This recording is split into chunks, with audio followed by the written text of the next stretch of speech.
அன்றியும் நீ ஜெபம் பண்ணும்போது மாயக்காரரை போல் இருக்க வேண்டாம்.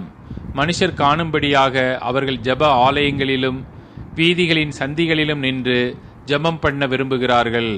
அவர்கள் தங்கள் பலனை அடைந்து தீர்ந்ததென்று மெய்யாகவே உங்களுக்கு சொல்லுகிறேன்.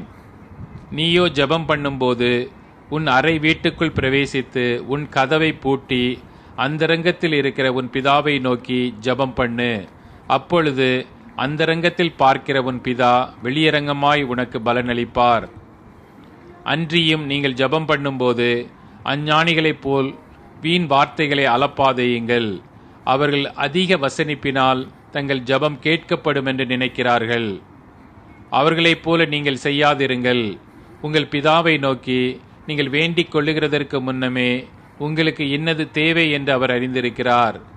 நீங்கள் ஜெபம் பண்ண வேண்டிய விதமாவது, பரமண்டலங்களில் இருக்கிற எங்கள் பிதாவே, உம்முடைய நாமம் பரிசுத்தப்படுவதாக, உம்முடைய ராஜ்யம் வருவதாக, உம்முடைய சித்தம் பரமண்டலத்திலே செய்யப்படுகிறது போல பூமியிலேயும் செய்யப்படுவதாக.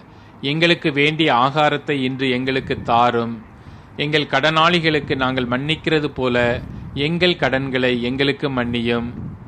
எங்களை சோதனைக்குட்பட பண்ணாமல் தீமை நின்று எங்களை ரட்சித்துக் கொள்ளும். ராஜ்யமும் வல்லமையும் மகிமையும் என்றென்றைக்கும் உம்முடையவைகளே. ஆமேன் என்பதே.